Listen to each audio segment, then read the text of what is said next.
감사합니다. 오늘 주님 앞에 오신 우리 모든 성도님들 위해 하나님의 크신 축복이 같이 하기를 간절히 소망합니다. 오늘은 로마서 6장의 말씀으로 나는 죽고 예수로 사는 삶이라는 제목으로 함께 말씀을 나누기 원합니다. 여기 앞에 국화가 참 아름답죠? 1년 내에 이렇게 국화가 피어 있는 게 아니고 1년 동안 준비해서 오늘 이렇게 아름답게 하나님의 영광을 위하여 우리를 위하여 피어나는 것처럼 오늘 우리의 삶도 하나님 앞에 아름다운 꽃처럼 피어서 주님께 영광이 되기를 간절히 바랍니다. 우리 대학 다닐 때 우리 교수님께서 이런 질문을 하셨습니다. 인생에서 생각해야 될 가장 중요한 세 가지 질문이 있는데 이 질문을 각자에게 보았느냐 이렇게 이야기하셨습니다. 첫 번째는 인생을 살면서 무엇을 하며 살 것인가, 거기에 대한 답을 가지고 살아야 한다 그랬습니다. 그래서 젊은 청년들이 어떤 직장을 구할 것인가 그런 것뿐 아니라 오늘 우리들에게 있어서도 직장뿐 아니라 내가 무엇을 위하여 무엇을 하며 살 것인가 거기에 대한 답을 가져야 되리라 생각합니다. 두 번째는 누구와 함께 살 것인가, 세 번째는 무엇을 향해 무엇을 위해 살 것인가. 바른 삶의 목적과 가치가 주어졌을 때 그 인생은 의미가 있는 것입니다. 어떤 사람들은 죽기 위하여 사는 사람이 있습니다. 늘 생각하기에 아이고 내가 좀 고통스럽지 않고 자는 잠에 갔으면 좋겠습니다. 그래서 어쩌든지 잘 죽게 도와주십시오. 그렇게 늘 기도하시는 분들이 계셔요. 죽는 것이 쉽지만은 않은 것 같습니다. 그러나 여러분 죽기 위하여 살지 마시고 그저 무엇을 위하여 살 것인가, 영원을 바라보며 하늘을 위하여 살아갈 수 있으면 좋겠습니다. 이 세 가지 질문 가운데 여러분 어느 것이 정말 중요할까요? 여러분 이 세 가지 질문 가운데 어디에 비중을 두고 사십니까? 저는 이 세 가지 가운데 두 번째 것이 바로 되면 나머지 것은 저절로 된다 이런 생각이 듭니다. 우리가 매일매일 누구와 더불어 살아가는가에 따라서 우리의 삶의 방향도 질도 우리의 매일의 일상도 결정되어집니다. 그래서 여러분에게 추천하기는 예수님과 함께하는 생애를 살게 되시기를 제안드립니다. 매일의 우리의 삶 속에서 예수님과 함께 사는 것, 이것이 인간이 누릴 수 있는 최고의 축복입니다. 우리가 지난번 배웠던 교과에 보면 에베소서 2장에 보면 예수님과 함께 살 때에 무슨 일이 일어나는가, 함께 일으키시고 함께 하늘에 앉게 해주시겠다, 그러한 놀라운 약속을 보증받는 것입니다. 그리고 또 에베소서 2장 6절 7절을 자세히 읽어보면 예수 안에서 함께 하늘에 앉혀주실 것이 아니라 하늘에 앉히시니 과거형으로 썼다는 것입니다. 이미 예수님의 현 주소가 하나님의 보좌에 앉아 계십니까? 그래요, 안 그래요? 예수님 하나님 보좌에 앉아 계셔요. 우리에게 필요한 것은 그것을 믿음으로 받아들이면 오늘 우리의 영적 주소도 어디에 있어요? 예수님과 함께 있다고 하는 것입니다. 여러분 한번 생각해 보세요. 오늘 우리가 예수님과 함께 보좌에 앉아 있는 믿음을 가지고 받아들이면 오늘 우리의 영적 위치가 어디에 있다고요? 하늘에 있어요. 얼마나 놀랍고 소중한 영적 위치입니까? 세상에 이보다 더 귀하고 존귀한 것이 어디 있겠습니까? 명절이 되면 가족들이 고향을 찾아옵니다. 그런데 오는 길들이 아주 지루하고 시간이 1시간 걸릴 시간이 4시간 걸리기도 합니다. 시간이 많이 걸리면 저는 그때 이런 생각을 합니다. 왜 이렇게 시간이 안 가나, 여기 초점을 맞추지 말고 어디에 초점을 맞추면 되겠어요? 그렇죠. 도착한 후에 4시간 후에 생각을 거기다 맞추는 것입니다. 내가 4시간 후에 어디가 있을 거야? 집에 가 있을 거야. 사랑하는 부모님과 함께 있을 거야. 거기 집중하고 있으면 어느새 그곳에 도달해 있고 그것이 현실이 되듯이 오늘 우리의 생각들도 그렇습니다. 이 세상 돌아가는 것 형편들을 바라보면 정말 암담하죠. 제가 한 번은 저희 집에 찾아오신 참 믿음의 사람에게 이런 얘기를 했어요. 요즘 세상 돌아가는 것 보고 얼마나 정신이 없으십니까? 이스라엘과 어디죠? 하마스가 다 아시네. 하마스가 전쟁을 벌여서 이게 아주 세계 대전이 될지도 모르겠습니다. 그런 얘기를 하니까 그 믿음의 사람이 이렇게 이야기합니다. 저는 오직 예수님께만 초점을 맞추고 살아가는 연습을 하고 있습니다. 그래서 저는 세상 뉴스에 대하여 별 관심이 없습니다. 옛날에는 일기예보 그것에도 신경을 쓰는데 이제 그것도 끊고 산 지가 10여 년이 되었습니다. 그러면서 이런 이야기를 하는 것입니다. 내가 그런 것들을 다 끊고 예수님께 집중하고 나니까 내 삶에는 이전에 누리지 못했던 한없는 평안이 기쁨이 찾아듭니다. 그런 얘기를 하는 거예요. 그런데 자기 친구는 아주 좋은 옷도 입고 명품 백도 가지고 다니고 그렇게 하는데 우울증에 걸려 있다는 거예요. 그 친구가 전화해가지고 그런다는 거예요. 야, 너는 세상 돌아가는 일도 모르고 어떻게 사니? 그렇게 얘기할 때마다 이 친구는 그보다 더 좋은 변치 않는 하늘에 대한 것들로 이야기한다는 거예요. 그는 참 희한한 사실은 좋은 데 나오고 좋은 옷을 입고 잘 먹고 잘 사는 친구가 고민과 문제가 있으면 이 친구에게 걸어서 전화를 해서 상담한다는 거예요. 그러면 이 친구가 웃으면서 이렇게 이야기한다 그래요. 야, 너는 세상 일 물정도 모르고 왜 바보같이 사는 바보한테 전화를 하냐? 이렇게 하면서 하늘에 대한 이야기를 들려주면 그 친구도 마음의 위로와 용기와 힘을 얻는다고 합니다. 참 중요한 것 같아요.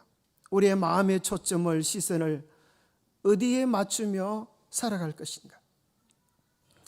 예수님과 함께 살면 우리는 예수님과 함께 부활하게 될 것이고 우리도 예수님과 함께 성천하게 될 것이고 예수님과 함께 보좌에 앉는 것이 우리의 실제적인 미래가 될 것입니다. 함께 사는 비결, 그것은 사실 우리들만이 아니라 믿음으로 사는 사람들은 다 함께 사는 비결을 배웠던 사람입니다. 믿음으로 산다고 하는 것은 다른 말로 하면 누구와 함께 사는 거예요? 예수님과 함께, 하나님과 함께 살아가는 법을 연습하는 것입니다. 우리가 잘 아는 요셉은 애굽 땅의 종으로 팔렸습니다. 그래서 모든 것이 끝장이 난 것처럼 사람들은 생각하지만 요셉은 이제 하나님과 함께 살아가는 연습을 하게 되었습니다. 그러니까 그의 삶이 어떻게 변해요? 형통한 자로 변해버리는 것입니다. 외부적인 환경은 종이요, 노예요, 가련하고 불쌍하기 그지없는 사람처럼 보이는데 그의 마음에는 뭐가 있어요? 평안이 있고 즐거움이 있고 기쁨이 가득한 것입니다. 왜요? 하나님과 함께하기 때문에. 하나님과 함께하면 감옥 속에서도 그는 빛나는 인생을 살아가고 있습니다. 하나님과 함께하는 삶, 그것은 모세도 마찬가지였습니다. 사단은 제안하기를 애굽의 영광과 더불어 함께 사는 것 좋지 않느냐? 세상의 즐거움과 더불어 함께 사는 것 좋지 않느냐? 세상에 얼마나 즐겁고 신나고 기쁜 일들이 많느냐? 그런데 모세는 공주의 아들이라 칭함받기를 뭐하고요? 거절하고, 감히 왕좌를 거절하는 것입니다. 세상 최고의 영광을 거절하는 것입니다. 도대체 뭘 믿고 무슨 백으로? 그러면서 그는 누구와 함께 한다고요? 하나님의 백성과 함께, 그리스도와 함께 고난받기를 잠시 죄악의 낙을 누리는 것보다 더 좋아하였습니다. 그러면서 그리스도를 위하여 받는 수모를 애굽의 모든 보화보다 더 큰 재물로 여기는 삶을 살았는데, 그가 잘 살았습니까?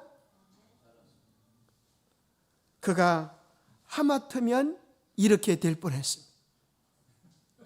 이게 뭡니까? 바짝 마른 미라입니다. 아무리 영광을 자랑하는 왕이라 할지라도 숨 떠나면 아무것도 아닌 것입니다. 이 세상에 있는 모든 것이 육신의 정욕과 안목의 정욕과 이생의 자랑이다. 다 아버지께로 쫓아온 것이 아니요 세상으로 쫓아온 것이라. 인생이 수고하고 쓰는 모든 노력들이 뭘 위하여 살아가요? 입 하나 채우려고, 그죠? 입 하나 채우려고. 근데 그걸 다 채울 수가 있어요, 없어요? 다 채우지도 못하고 죽지 않습니까? 우리가 하는 모든 수고들이 눈 하나 채우려고 애를 쓰지만 그것은 족함이 없습니다. 욕망을 위하여 살아가는 자, 그를 우리는 가롯 유다라고 이야기합니다. 심지어 예수님과 함께 했음에도 불구하고 그의 마음은 딴 데가 있었습니다. 그래서 그는 예수님을 팔아버렸습니다. 그렇게 하면 크게 횡자 맡을 것처럼 생각되어지지만 그 돈 한 푼 써보지 못하고 배가 터져 죽었습니다.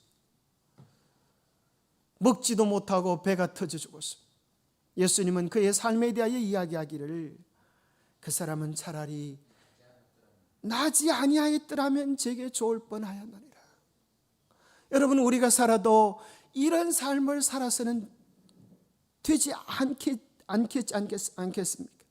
차라리 나지 아니하였던 게 나을 뻔했다. 낫다고 하는 것은 무엇입니까? 하늘을 붙잡고 살아가는 소망을 붙잡지 않으면 우리는 이 땅에 태어난 보람이 없는 것입니다. 예수님과 더불어 살아가는 법을 경험하고 배우지 않으면 이 세상에 그 어떤 것도 우리의 삶의 진정한 만족을 줄 수가 없는 줄 우리가 이미 잘 알고 있지 않습니까? 무엇과 함께 살아갈 것인가? 오늘 우리는 주님 앞에 있습니다. 주님과 함께 있다고 하는 것은 무엇이 함께 있다는 것인가? 물론 첫째는 몸이 함께 있다는 것이죠. 오늘 내가 주님 전에 와 있다는 것 중요한 일입니다. 그러나 더 중요한 일은 우리의 마음의 주소입니다. 우리 장로님 기도하시면서 아담아 내가 어디 있느냐, 우리 주님의 부름을 얘기했습니다. 오늘 우리의 마음이 어디 있느냐 하는 질문은 우리의 몸이 와 있는 것보다도 더 중요한 일입니다. 내가 정말 간절한 마음으로 하나님을 찾고 만나기를 소원하는가 하는 것은 내 몸이 와 있는 것보다도 더 중요한 일입니다. 예수님 주위에 있었던 모든 사람이 다 병나은 것이 아니라 예수님의 옷자락만이라도 붙잡기를 갈구했던 한 여인만이 그의 병의 근원이 낫는 역사를 경험했습니다. 우리의 마음뿐 아니라 더 나아가서 우리의 영이, 우리의 생각의 깊은 곳이 주님을 사모할 때에 우리는 이 소중한 예배를 통하여 주님을 만나고 새롭게 되어지는 은혜를 경험합니다. 얼마나 많은 시간 오랫동안 신앙생활을 하느냐 하는 것이 문제가 아닙니다. 우리는 잘 알고 있지 않습니까? 평생을 신앙을 해도 사람이 바뀌어지지 않을 수도 있다고 하는 사실입니다. 그러나 우리의 마음을 다하고 영을 다하여 주님께 집중하면 한순간에도 인생이 바뀌어질 수 있다는 것입니다. 하나님의 한 말씀만이라도 우리 인생을 새롭게 창조하실 수 있다고 하는 것입니다. 요한복음 4장 24절에는 그러하게 이야기합니다. 하나님은 영이시니 예배하는 자가 영과 진리로 예배할지니라. 아버지께 참되게 예배하는 자들은 영과 진리로 예배할 때가 오나니 곧 이때라. 아버지께서는 자기에게 이렇게 예배하는 자들을 찾으시느니라. 우리가 주님을 찾는 것처럼 보이지만 사실은 하나님께서 그 마음 진정 영을 다하여 예배하는 자들을 복 주시기 위하여, 회복시키기 위하여 찾고 계시다는 것입니다. 한 번은 말씀을 듣는데 참 재미있는 표현을 쓴 분이 계셔서 한번 소개해 드립니다. 죄와 배설물이라고 하는 것이 많은 공통점이 있다. 네 가지 공통점을 찾았는데 참 재미있다고 생각합니다. 죄란 뭔가? 이 죄라고 하는 것은 추상명사에서 보이지 않는데 어떤 장로님이 설교를 하시면서 이런 표현을 씁니다. 자, 여러분 문제입니다. 한번 답을 한번 맞춰보세요. 내 속에 있지만 더러운 줄을 모르는 것이 있다. 내 속에 있지만 더러운 줄을 모르는 것이 있다. 두 번째 문제는 내 안에서 나오지만 나도 별로 좋아하지 않는다. 내 안에서 나오지만 나도 별로 좋아하지 않는다.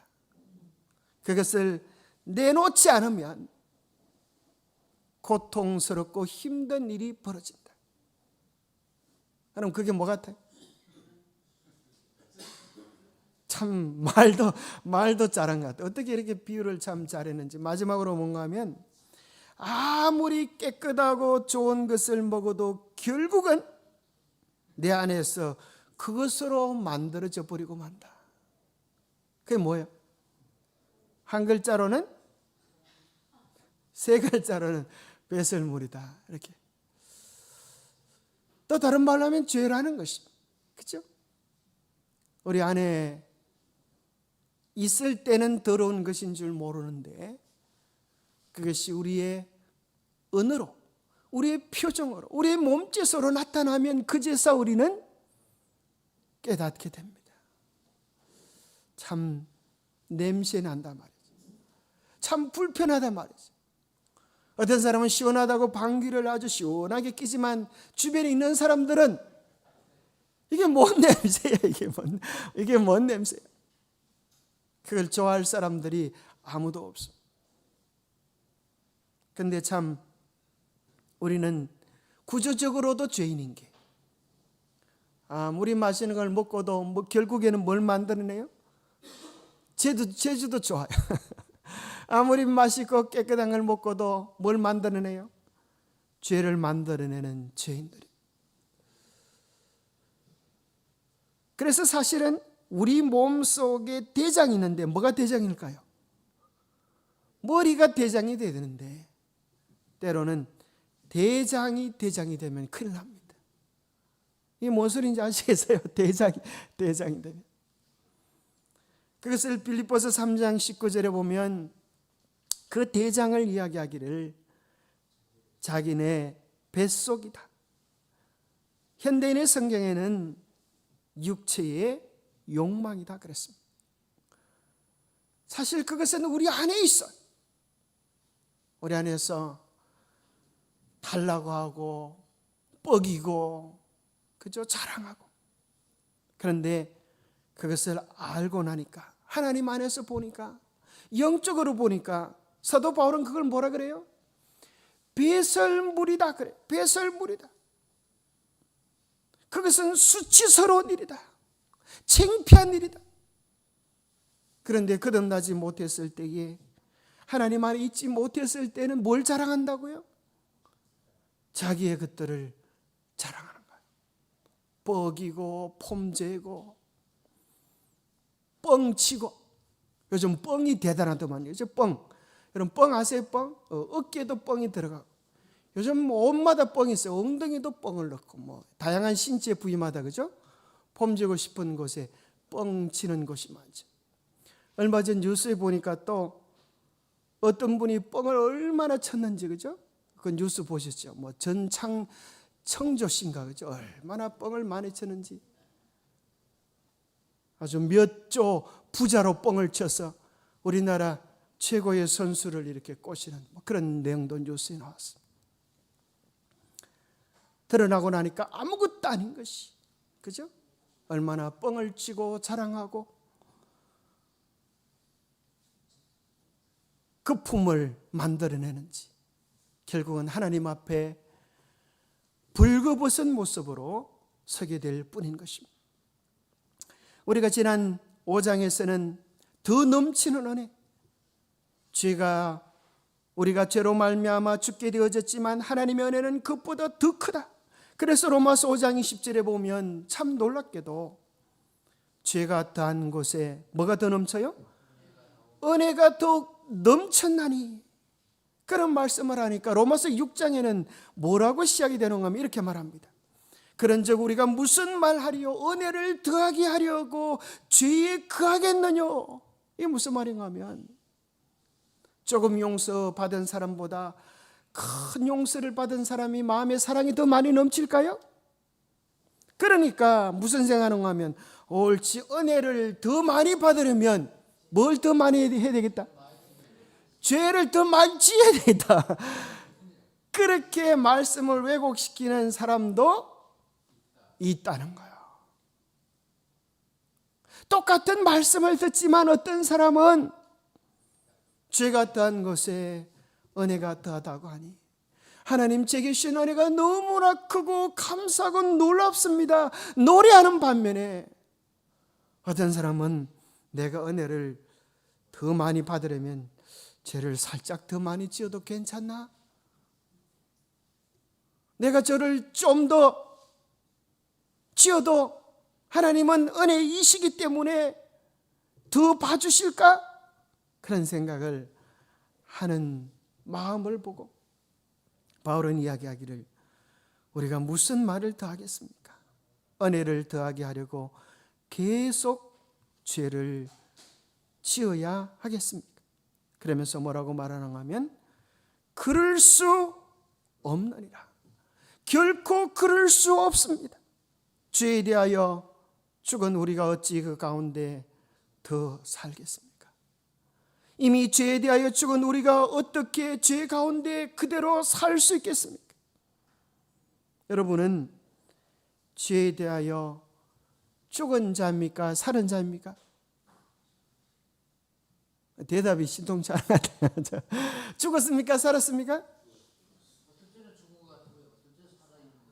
네, 솔직합니다. 아주 그게 솔직한 답변입니다. 그렇죠? 우리는 죄에 대하여, 세상에 대하여, 자에 대하여 죽었습니까? 라고 물을 때 은혜 많이 받을 때는 죽어 있는 것 같아가 누가 살살 약을 올리면 어때요? 죽은 것 같다가도 뻘떡 일어나서 한방 치고 또 죽은 채하고 들어놓고 있잖아요.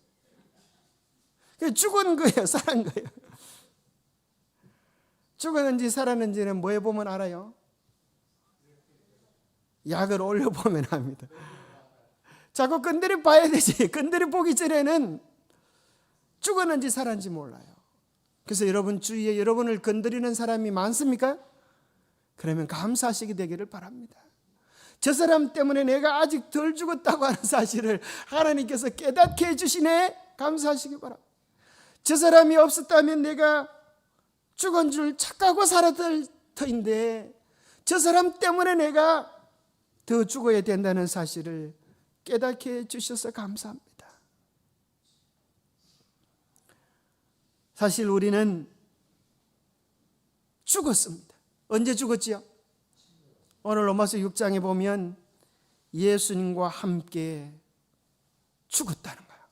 예수님과 함께 십자가에서 죽었고 예수님과 함께 침례 예식을 통하여 내가 죽었다는 예식을 했습니다.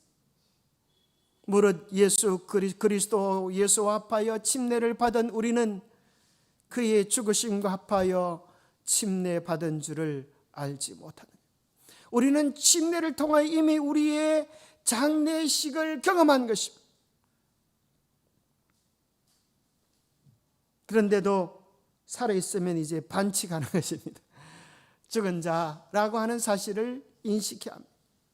그러므로 우리가 그의 죽으심과 합하여 침례를 받음으로 그와 함께 장사되었습니다.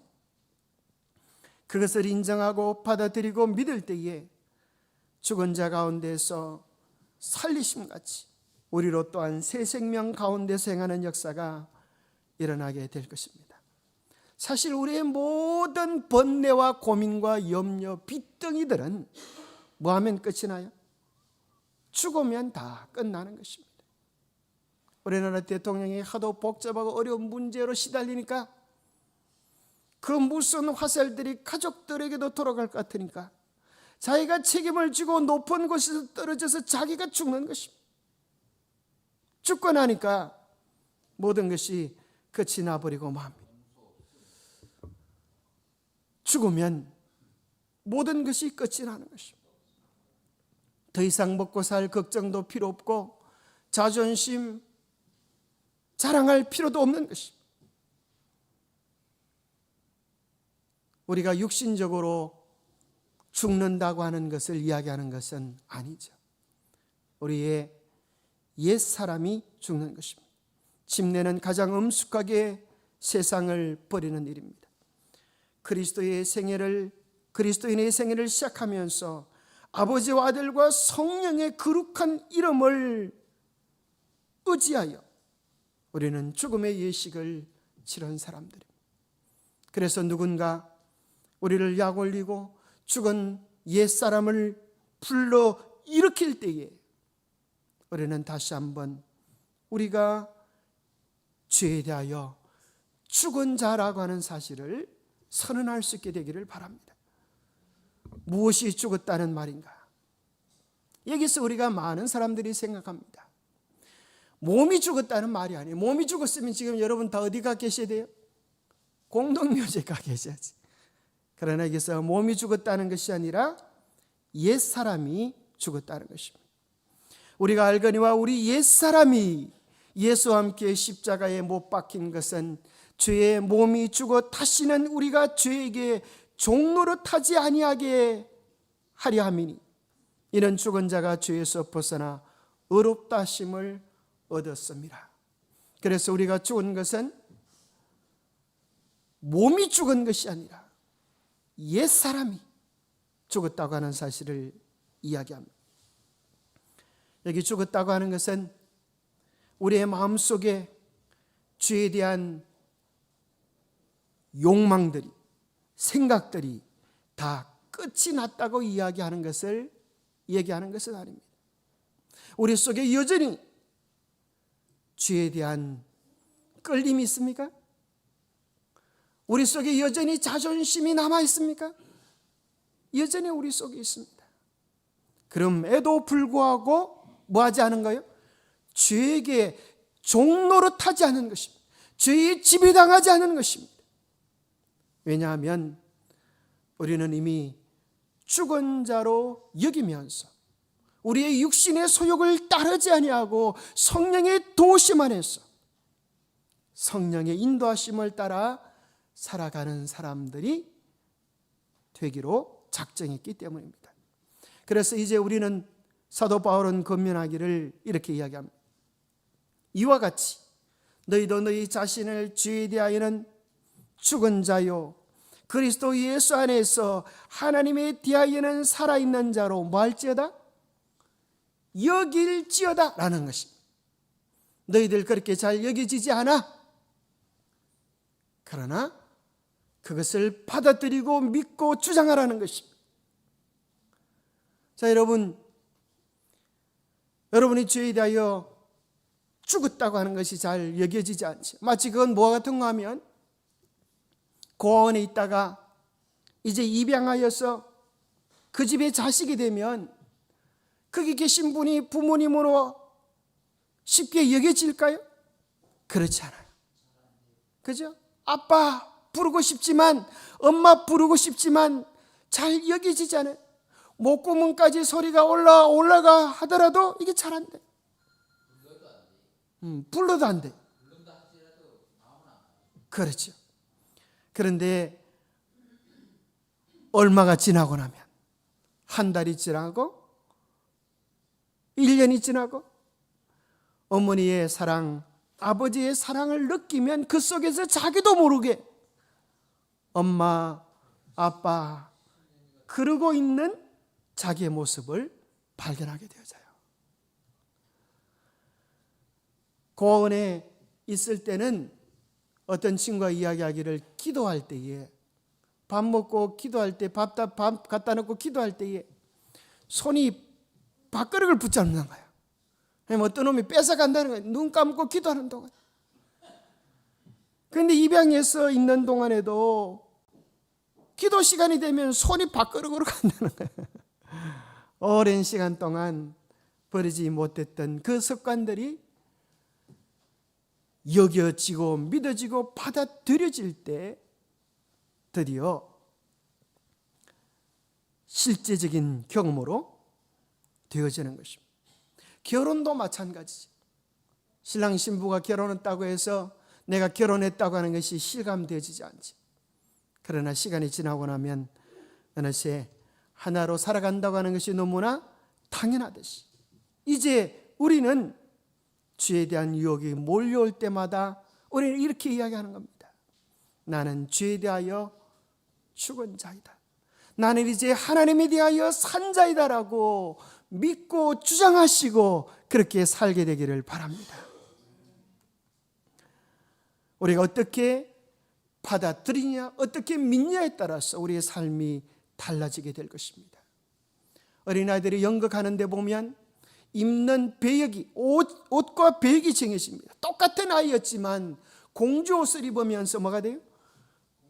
공주가 되고 말도 공주같이 합니다. 거지 옷을 입은 아이는 말도 거지같이 하고 행동도 거지같이 하고.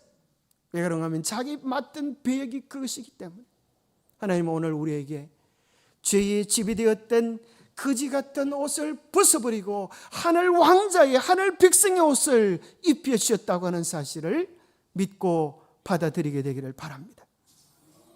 로마서 6장 12절 13절의 말씀처럼 죄가 여러분의 죽을 몸을 지배하지 못하게 하여 악한 욕망을 따르지 않도록 하십시오.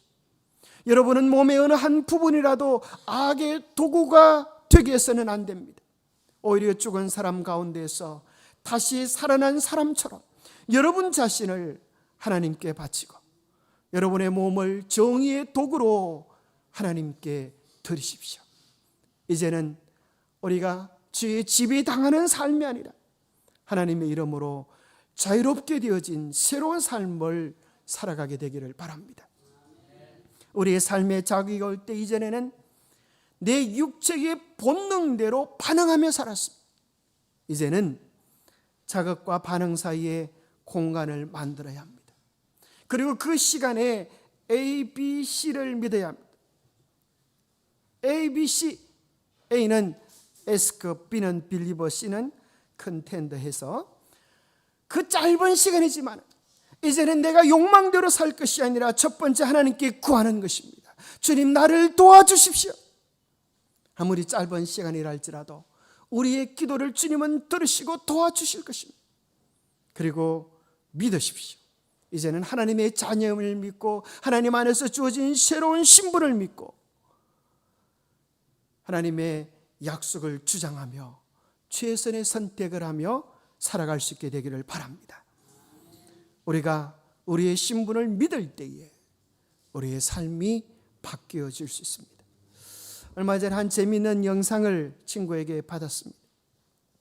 외아들을 둔 부자 부부가 자식을 대학 졸업시켜 대졸 며느리를 보고 남부럽지 않은 행복한 시간들을 보내게 되었습니다.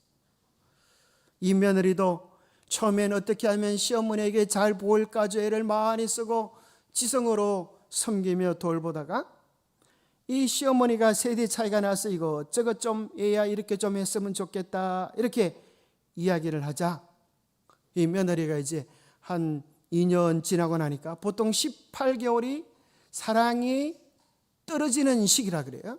한 2년 지나고 나니까 2년이 이렇게 답변을 하더라 그래요. 어머님, 대학도 안 나온 주제에 말도 안 되는 잔소리는 그만하세요. 그렇게 아주 태백이를 얻더라 그래요. 자기는 대학 좀 나왔다고 어머니 대학도 안 나온 주제에 말도 안 되는 잔소리는 그만하셔. 그럼 엄마 마음이 얼마나 무너질까요? 무슨 소리만 하면 대학도 안 나온 주제에 자꾸 이렇게 하니까 며느리 구박을 받는 처량한 처지가 되어버렸습니다. 그래서 이 어머니가 마음에 병이 들었어요. 그래서 그 어려운 사정을 푸념하다가 자기 남편에 걸렸어요. 여보, 왜 그렇게 요즘 안색이 안 좋아? 우리 시어머니가 처음에는 차라들이 많은 나만 보면 며느리가 대학을 안 나왔다고 너무 무시하고 구박해서 내가 못 살겠어요. 그때 이제 시아버지가 며느리를 조용히 불러서 이렇게 이야기합니다. 아가야, 네가 시집 와서 시집살이 고생이 많지? 친정 가서 시아버님이 오라고 할 때까지 가 푹 쉬거라. 그래서 얼마나 좋았겠어요. 아, 시집살이 고생한다고 이 시아버지가 이제 보내서 참 좋구나. 시아버님 인자도 하시네. 그래서 친정에 갔는데 아무리 때도 시아버지가 부르지 않는 겁니다. 친정한 며느리가 한 달이 지나도 소식이 없자 시아버지에게 연락을 했습니다. 아버님, 저 돌아가도 되나요? 그렇게 물었어요. 시아버지가 뭐라고 대답을 했을까요? 아니다, 시어머니 대학 졸업하면 그때 오도록 하거라 그랬다고요.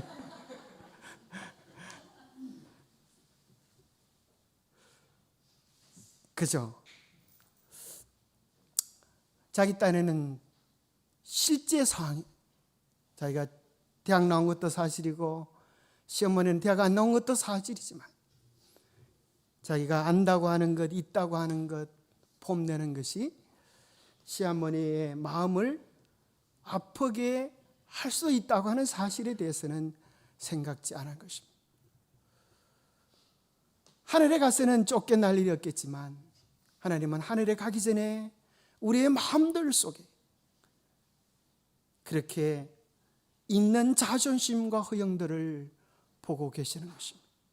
우리가 이 땅에서 죄에 대하여, 세상에 대하여, 자아에 대하여 죽은 자로 여기고 주님을 의지하여 그렇게 살아가는 아름다운 삶이 되기를 축복합니다.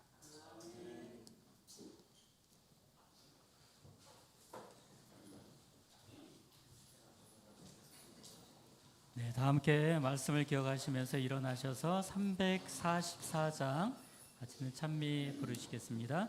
찬미 후에 목사님께서 축도해 주시겠습니다.